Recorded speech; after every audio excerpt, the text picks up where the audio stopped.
जय हिंद। आज की क्लास में हम पढ़ेंगे भू राजस्व प्रणालियाँ।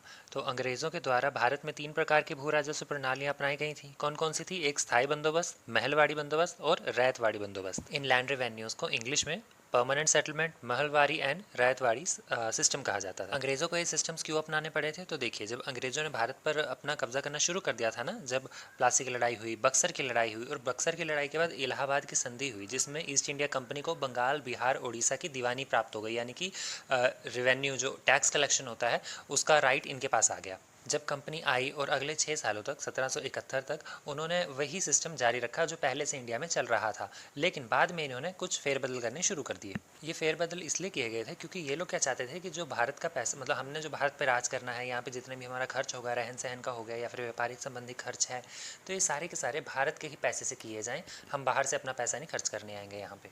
तो ये पैसे कहाँ से आते थे? टैक्स से ही आते थे, जो टैक्स किसान लोग दे रहे हैं। तो उनसे टैक्स लेने के लिए ये अंग्रेज़ खुद नहीं जाते थे। इन्होंने क्या किया, रॉबर्ट क्लाइव ने क्या किया, कुछ उत्तराधिकारी नियुक्त कर दिए, अपने बिचौलिए बना दिए कि हम हैं, आगे किसान हैं, और हमारे और किसानों के बीच में जो हमें किसानों से पैसा लेके हमारे तक पहुँचाएंगे, वो खड़े कर दिए इन्होंने। जो पहले के थे ज़मींदार थे और ठेकेदार थे, इन्हीं को माध्यम बना लिया भू कर वसूलने का। अब जो व्यक्ति इनके लिए काम कर रहा है, मतलब एक तरह से अधिकारी है इनका, तो उसे भी तो पैसे देने हैं। तो इन्होंने कहा कि आप जो कमीशन है उसका 10% रख लेना, मतलब जो टैक्स आप लेके आ रहे हो उसमें से 10% आप रख लेना, बाकी का हमारा। तो उसमें से कुछ हिस्सा ये लोग रख लेते थे और इन्हें बदले में अंग्रेज़ खुद से कुछ नहीं देते थे। जिस समय अंग्रेज़ों को टैक्स कलेक्शन का राइट मिला था ना 1764 में, तो उस साल 81,80,000 रुपये इन्होंने टैक्स वसूला था। लेकिन उसी के 6 सालों बाद अगर 71 की बात कर ले, 1771 में ये बढ़कर 2,34,00,000 तक पहुंच गया था। 1772 में वॉरेन हेस्टिंग्स भारत आते हैं। वो देखते हैं कि भारत में जो भू राजस्व व्यवस्था है ना, वो काफ़ी ज़्यादा शोचनीय है। किसानों का बहुत बुरा हाल है, अच्छे से नहीं चल रही है, क्योंकि कलेक्शन भी अच्छा नहीं हो रहा है, कंपनी का नुकसान ही हो रहा है उल्टा। तो उन्होंने क्या किया, इसकी जगह पर पंचवर्षीय योजना लागू की। सबसे पहले इन्होंने पंचवर्षीय योजना लागू की थी। योजना नहीं, एक ठेका था ये, ठीक है। तो इस ठेके में क्या होता था, नीलामी होती थी। जो सबसे ऊंची बोली लगाएगा ज़मींदार को इजारेदार भी कहा जाता है। आपको कंफ्यूज करने के लिए पेपर में इजारेदारी शब्द भी प्रयोग कर सकता है एग्जामिनर। तो जो इजारेदार ऊंची बोली लगाता था कि सबसे ज़्यादा रेवेन्यू मैं कलेक्ट करके दूंगा तुम्हें, तो उसे वो ठेका दे दिया जाता था 5 साल के लिए। लेकिन इससे हुआ क्या, ये ना सफल नहीं हो पाया, क्योंकि ठेकेदार जो था वो भूमि का मालिक तो था नहीं, कोई भी मालिक नहीं था, ना किसान था ना ठेकेदार था। तो वो जो भूमि की पैमाइश थी ना, उसकी क्वालिटी जो थी, उसकी तरफ कोई ध्यान नहीं देते थे कि उसको अच्छा बनाया जाए या फिर कोई सुविधा लाई जाए खेतों के लिए, नहीं, बिल्कुल भी नहीं। तो ये फेल हो गई। फिर 1777 में एक और इसको चेंज करके, जो पंचवर्षीय ठेका था ना, इसको हटा के 1 वर्षीय ठेका लागू कर दिया कि हर साल हम नए नए ज़मींदार लाएंगे। तो ये भी फेल हो गई, क्योंकि हर साल का फिर पंगा रह गया कि चलो फिर से नीलामी करो, अब कौन ज़्यादा बोली उठाएगा, बोली लगाएगा उसको दो। तो ये जितनी भी प्रक्रियाएं थी ना, इसमें एक प्रॉब्लम थी। ये फेल ही इसलिए हुई क्योंकि इसमें एक प्रॉब्लम थी कि हमें पता नहीं है कि हमें कितना रेवेन्यू आएगा, कितना टैक्स आएगा हमारे पास। कभी ज़्यादा आता था, कभी कम आता था, और कभी कभी तो ये लोग सोचते थे पता नहीं अगली बार कम आएगा कि ज़्यादा आएगा। तो कोई निश्चित रकम नहीं थी जो इन्हें पता थी कि इतनी टैक्स के रूप में हमें आने वाली है। ऐसा इसलिए था क्योंकि अंग्रेज़ों ने ना कोई फ़िक्स रकम नहीं रखी थी कि हमें इतनी चाहिए भैया। तो इससे क्या करते थे, जो ये इजारेदार होते थे ना, ये क्या करते थे, किसानों को शोषित करते थे, उनसे ज़्यादा पैसे लेते थे और आगे कम पैसे देते थे। बटोरते समय ये लोग तो ज़्यादा अच्छे खासे बन जाते थे तगड़े, कि लाओ इतना, लाओ इतना, लाओ इतना हमें चाहिए। लेकिन जब सरकार को देने की बारी है अंग्रेज़ों को, तो बहुत ही थोड़ा सा पैसा देते थे और सारा खुद गबन कर जाते थे। इसकी वजह से अंग्रेज़ काफ़ी ज़्यादा परेशान थे। तो उन्होंने क्या किया है, जो इसारेदारी प्रथा है ना, इसको ख़त्म करने का सोचा। और 1793 में बंगाल में सबसे पहले कंपनी ने क्या किया कि स्थायी बंदोबस्त लागू किया। स्थायी बंदोबस्त लागू होने से जस्ट पिछले साल की बात कर लें तो 3,91,000 पाउंड प्राप्त हुए थे इन्हें। ये कोई छोटी मोटी रकम नहीं थी, बहुत अच्छी खासी रकम थी। लेकिन फिर भी जो अंग्रेज़ों की एक्सपेक्टेशंस थी ना, वो बहुत ही ज़्यादा थी। तो इसलिए बाद में क्या होता है कि लॉर्ड कार्नवालिस आते हैं। तो लॉर्ड कार्नवालिस ने 22 मार्च 1793 को बंगाल, बिहार, उड़ीसा और मद्रास के कुछ उत्तरी भाग के इलाके जो थे, इन सभी में एक नई प्रथा लागू की। इसे इस्तमरारी बंदोबस्त कहते हैं, आप इसे स्थायी बंदोबस्त के नाम से जानते हैं। तो इस्तमरारी बंदोबस्त से भी टीचर घुमा सकता है, अगर हिंदी का कोई स्टूडेंट है तो उसके लिए तो इस्तमरारी बंदोबस्त भी याद रखना पड़ेगा। तो अब हम स्थायी बंदोबस्त यानी कि परमानेंट सेटलमेंट को पढ़ लेते हैं। तो जैसे कि मैंने पहले बताया कि लॉर्ड कार्नवालिस ने 22 मार्च 1793 को बंगाल, बिहार, उड़ीसा और मद्रास के कुछ उत्तरी भागों को इस इस्तमरारी बंदोबस्त से लागू कर दिया वहाँ पे। तो ये सारे कुछ कारण या फिर आप कहें कि बैकग्राउंड था, जिसकी वजह से हमें पता चला कि क्यों स्थायी बंदोबस्त जैसी व्यवस्थाएं जो थी वो लागू करनी पड़ी अंग्रेज़ों को। पुरानी भू कर व्यवस्था से मुक्त कर दिया और नई भू कर व्यवस्था वहाँ पे लागू कर दी, जिसे इस्तमरारी बंदोबस्त या फिर स्थायी बंदोबस्त के नाम से भी जाना जाता है। ये व्यवस्था लागू करके अंग्रेज़ों को ना 3 प्रकार के फ़ायदे हुए। पहला तो ये कि ज़मींदार जो कर वसूलते थे, वो पहले सिर्फ कर वसूलने वाले थे, तो क्या किया कि जिन जिन इलाकों में वो कर वसूलते हैं ना, अब उन्हीं सभी भूमि का उनको मालिक बना दिया गया। जिसके बाद वे लोग क्या करते थे, अब भूमि की रक्षा के लिए तैयार थे, भूमि में फेरबदल कर सकते थे आसानी से और भूमि को उपजाऊ बनाते थे ताकि हमें और ज़्यादा पैसे आएँ। इसी के साथ अंग्रेज़ों ने क्या किया कि इससे पहले हमने देखा कि पैसे जो थे वो फिक्स नहीं थे कि आप इतने पैसे हमें दोगे, जितने आगे उतने दे दो। तो इसमें क्या करते हैं, जो ज़मींदार होते थे ये खा जाते थे। लेकिन इस बार इन्होंने कह दिया कि हम इतनी राशि फिक्स कर रहे हैं, इतनी रकम हमें चाहिए। अब इतनी तो उनको ला के देनी पड़ती थी, अदरवाइज़ इनकी जो ज़मीन थी वो बेच दी जाती, नीलाम कर दी जाती थी। इस व्यवस्था की दूसरी विशेषता ये थी कि अंग्रेज़ों से पहले, मतलब इस व्यवस्था के लागू होने से पहले भारत में कोई भी ज़मीन का मालिक नहीं होता था, सभी का बराबर का हक होता था। मालिक कौन है, राजा होता था, और राजा ने बांटी होती थी आगे कि भैया तुम इस पे काम कर सकते हो। और बाद में क्या करते थे, टैक्स देते थे राजा को उसमें से। लेकिन अब क्या किया अंग्रेज़ों ने, एक ऐसी नई प्रणाली ले आए जिससे कि ज़मीनों के मालिक बनने शुरू हो गए। बाद में ये पैतृक आगे से आगे बच्चों में भी चलती गई और बाद में बढ़ती भी गई, उसके भी नुकसान हम आगे देखेंगे। लेकिन इससे नुकसान किसको हुआ, किसानों को हुआ। किसान जो चरागाह होते थे, जंगल, नहरें, मछली पालते थे जो, या फिर ये कहीं कि हम मकान बनाने के लिए उनके पास ज़मीनें, इन सभी अधिकारों से वो वंचित हो गए और किसानों का जो हाल है ना बहुत ज़्यादा शोचनीय होता गया। लेकिन ज़मींदार जो थे उनके हित की बात होने लग पड़ी यहाँ। इस व्यवस्था के तहत अंग्रेज़ों ने एक और चीज़ की कि पहले क्या था कि आपके पास आप जितना भी रेवेन्यू देंगे, कम हो ज़्यादा हो, उसके अलावा उसमें से जो 10% है ना उसका, वो आप अपनी एज अ सैलरी रख सकते हो। लेकिन अब क्या है, अंग्रेज़ों ने पहले तो रकम फिक्स कर दी कि इतनी रकम हमें चाहिए, और इतनी रकम में से ये भी बता दिया कि इसका जो 11वां भाग है ना वो आप अपने पास रखोगे और बाकी के 10 भाग जो है वो हमें दोगे एज अ कलेक्टेड टैक्स। तो ये अमाउंट कितना था, तो सरकार ने बंगाल के ज़मींदारों के लिए ना हर साल आप कह दिया कि आप एक साल में 30 लाख, और इसके लिए अंग्रेज़ों ने निश्चित तारीख भी रखी हुई थी कि इस दिन से पहले पहले आपने टैक्स कलेक्शन जो आपने किया है वो हमें देना है। लेकिन अगर इससे एक दिन भी ऊपर हुआ, शाम के बाद अगर अगला दिन निकल गया, तो अगले दिन में क्या होगा कि आपकी जितनी भी भूमि आपके अधीन जो है ना वो सारी की सारी नीलाम कर दी जाएगी और उसी से हम जो पैसा है ना वो पूरा करेंगे। तो ये सारे इस व्यवस्था के कुछ प्रावधान थे। क्या हमें समझ आया इसमें कि सबसे पहले तो जो ज़मींदार जिस ज़मीन से टैक्स कलेक्ट करते थे वो ज़मीन के मालिक बन गए। अब इसके बाद अगर वो टाइम से नहीं चुकाते हैं, निश्चित दर जो उन्होंने लागू की है कर की नहीं देते हैं, तो क्या करेंगे, उसी के अधीन जो ज़मीन आई है ना उसको नीलाम कर देंगे। और इसके अलावा एक चीज़ और आप यहाँ पे ऐड करने कि ज़मींदार जो थे ना वो भूमि के इच्छा अनुसार मालिक होते थे कि आप अगर बेचना चाहो तो बेच भी सकते हो, खरीदना चाहो तो खरीद भी सकते हो ज़मीनें। अब बेचने खरीदने का सिलसिला ना अंग्रेज़ों के काल से ही शुरू हुआ। इससे पहले भारत में भूमि का कोई मालिक ही नहीं होता था, इसलिए बेचना खरीदना तो दूर की बात थी उसको। और यहाँ पे एक और चीज़ याद रखनी है क्या कि अंग्रेज़ और मतलब सरकार जो है और जो छोटे किसान जो है ना, जितने भी किसान बड़े हों छोटे हों, तो इन दोनों के बीच में कोई प्रत्यक्ष संबंध नहीं था। इन दोनों के सेंटर में कौन बैठा हुआ था, एक बिचौलिया बैठा हुआ था ज़मींदार नाम का। इसके बाद एक और चीज़ याद रखिए कि किसान जो जो अपने ज़मींदारों को पैसे देते हैं, तो ज़मींदार क्या करता था ना, उसके अधीन जितने भी किसान आते हैं उन सभी को पट्टे पे ज़मीन देता था। पट्टे पे मतलब कि एक आप ये समझ लीजिए कि एक लाइसेंस है एक तरह का। उसको कह दिया कि आप तू मेरे अंदर जैसे कि 3-4 किसान हैं, तो मैंने सभी को कह दिया कि तू मुझे इतना टैक्स देगा, तू मुझे इतनी उगाई निकाल के देगा, तू मुझे इतना टैक्स देगा। हर किसी के हिस्से बांट दिए कि भाई तेरे पास ज़मीन ज़्यादा बोने के लिए तो तू मुझे इतना निकाल के देगा।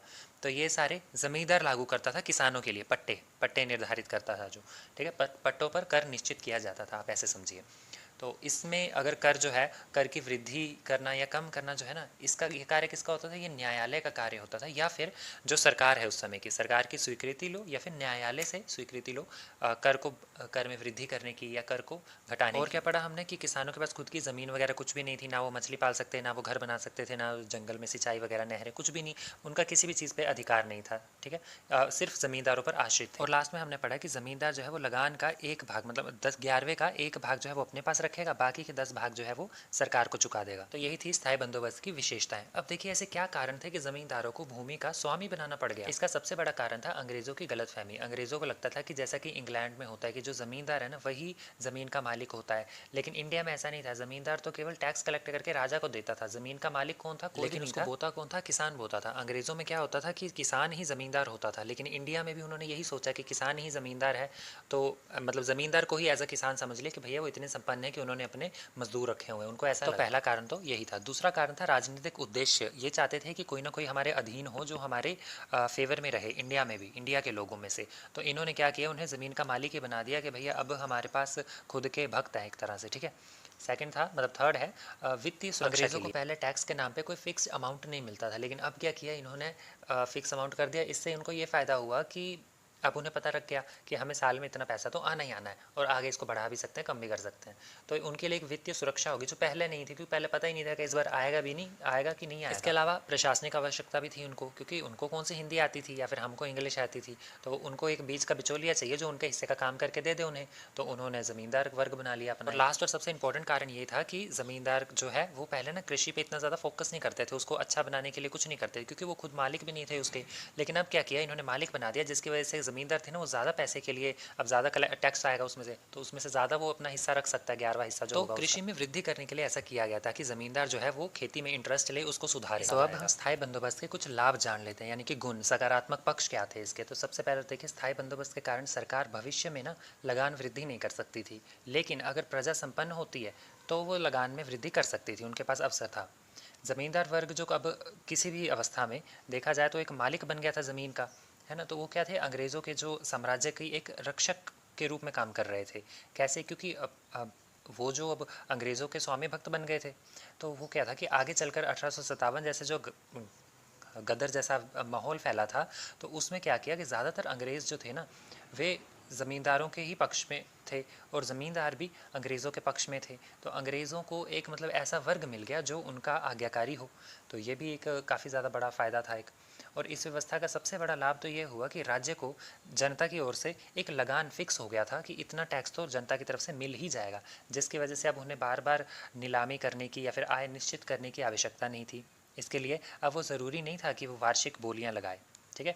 यदि कोई ज़मींदार अपना लगान नहीं चुकाता था तो क्या करते थे, उसके साथ उसकी ज़मीनें ही बेच देते थे और वहाँ से उसका पैसा पूरा कर लेते थे। तो ज़मींदार भी इस डर से क्या करता था कि कृषि को उन्नत करने के लिए कृषि की ओर ध्यान देने लग पड़ा था। उसके बाद उसको भी तो फ़ायदा होना था, जब पैसा जा रहा है सरकार को तो उसमें से 11वां भाग जो होगा वो उसका भी तो बढ़ेगा। तो ये उसको एक लालच भी था। तो ये थे इसके लाभ। अब इसके कुछ दोष हैं, कुछ नकारात्मक पक्ष हैं, उसको भी जान लेते हैं। तो इस व्यवस्था ने न केवल खेतों का विभाजन किया, बल्कि राजस्व संग्रह अधिकारियों की संख्या बढ़ा दी। राजस्व संग्रह अधिकारी मतलब कलेक्ट करने वाले, टैक्स कलेक्ट करने वालों की संख्या बढ़ा दी। ये समझिए कि क्या हुआ कि ज़मींदार तो था, ज़मींदार वर्ग किसने पैदा किया, अंग्रेज़ों ने, मतलब नवीन ज़मींदार। तो इस ज़मींदार ने क्या किया, आगे भी अपने और ज़मींदार रख लिए, अपने और अधिकारी रख लिए जो इनके हिस्से का टैक्स कलेक्ट करते थे, और उनको बोल दिया कि तू मुझे इतना पैसा दे दे और इसके बदले में तू मेरे हिस्से का टैक्स कलेक्ट करके बाद में मुझे दे देना, और अगर उसमें कोई प्रॉफिट है तो तू अपने पास रख लेना। तो इससे क्या हुआ कि ये जो अधिकारी वर्ग था ना, ये बहुत ही ज़्यादा संख्या में भारत में पैदा हो गया था। इसको आप उपकृषक वर्ग भी कह सकते हो, क्योंकि ये भी एक तरह के किसान ही होते थे, लेकिन संपन्न किसान होते थे।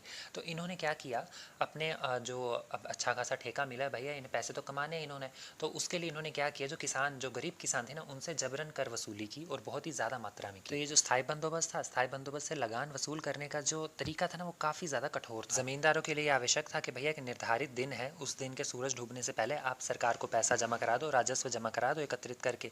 अगर नहीं हुआ तो आपकी ज़मीन जो है वो आपसे छीन ली जाएगी, और बाद में उसको क्या किया जाएगा, उसको नीलाम किया जाएगा, उसको जब्त करके नीलाम कर दिया जाएगा, वो भी सार्वजनिक रूप से। इससे ज़मींदार वर्ग भी धीरे धीरे गरीब होने लग पड़ा। अब स्थायी बंदोबस्त जो था उसने किसानों के अधिकारों की पूर्णतया उपेक्षा की, जिसकी वजह से किसान जो थे वो ज़मींदारों पर ही आश्रित थे। अब ज़मींदार की ज़मीन ही चले जाएगी तो किसान भी बेदखल हो जाएंगे। और एक बहुत ही बड़ा दोष इसमें ये देखने को मिलता है कि अगर कभी बाढ़ आ गई, अकाल पड़ गया, कोई किसी प्रकार से फसल खराब हो गई, है ना, तो उस समय मालगुजारी जो है, मतलब उनका जो खेती जो निकलेगी उसमें से कर, तो उसमें छूट नहीं दी जाएगी इनको, वो आपको चुकाना ही पड़ेगा। वो कैसे चुकाओगे वो आपके ऊपर डिपेंड करता है। तो ज़मींदार अपनी ज़मीन छीनने से डरते थे, तो वो क्या करते थे, किसानों से ज़बरदस्ती आर्थिक शोषण करते थे उनका, ठीक है, ज़बरदस्ती उनसे लगान लेते थे। तो इससे क्या हुआ, जो भूस्वामी थे ना, उनमें काफ़ी ज़्यादा बुराइयाँ उत्पन्न हो गई, और एक बुराई तो उनमें ये भी थी कि वो कृषि से ज़्यादा भोग विलास के जीवन में रुचि रखते थे। इस बंदोबस्त का सबसे बड़ा नुकसान आप ये कह सकते हो कि सरकार और किसान के बीच में कोई भी संबंध नहीं था, इनके बीच में बिचौलिया ज़मींदार बैठा हुआ था। तो सरकार को पता ही नहीं था कि किसानों की क्या हालत है और भविष्य में उन्हें किस प्रकार का अकाल देखने को मिलेगा।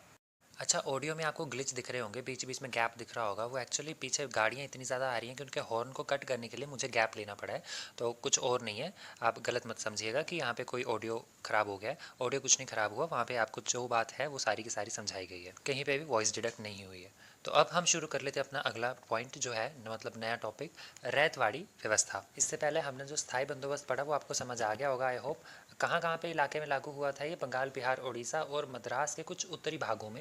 यहीं कहीं स्क्रीन पे मैप लगा दूंगा, आप देख लेना। अब रैतवाड़ी व्यवस्था ये कहाँ कहाँ लागू हुई, दक्षिणी भारत कह सकते हो आप, असम कह सकते हो, और बर्मा, बर्मा भी भारत का हिस्सा था, तो वहाँ पे भी लागू हुआ था ये भू राजस्व प्रणाली जो है सबसे पहले मद्रास के बड़ा महल नाम का एक जिला है वहीं पे लागू हुई थी 1792 में, 1792 में। टॉम्स मुनरो ने सबसे पहले इस प्रणाली को पेश किया था और उनका कहना था, मतलब ये जो रैत है ना, रैत मतलब किसान, ठीक है। रैत ही अपनी भूमि का वास्तविक मालिक है, ना कि सरकार या फिर ये कहें कि जो मध्यस्थ लोग हैं, जैसे हम लोग पीछे हमने पढ़ा जैसे कि जमींदार वर्ग था। इस भू राजस्व प्रणाली का भी वही उद्देश्य था जो कि स्थायी बंदोबस्त का था, कि रैतों से जो हम टैक्स ले रहे हैं ना उसको भी स्थायी कर दो, मतलब उसको फिक्स कर दो कि इतना लेंगे, ताकि हमें पता चल जाए कि इतना टैक्स हमें आने वाला है। तो अंग्रेज़ों ने क्या किया, इसको लागू करने का सीधा सा तरीका अपना लिया कि 30 साल की अवधि दे दी, किसानों को 30 साल की अवधि दे दी कि 30 सालों में आपने इतना टैक्स कलेक्ट करके, मतलब इतना रेवेन्यू जनरेट करके हमें देना है एज अ टैक्स के रूप में। तो 1792 में क्या हुआ, भू राजस्व की जो ये उपज है ना, इसका आधा निर्धारित कर दिया कि आधा भाग हम रखेंगे, आधा किसान का होगा।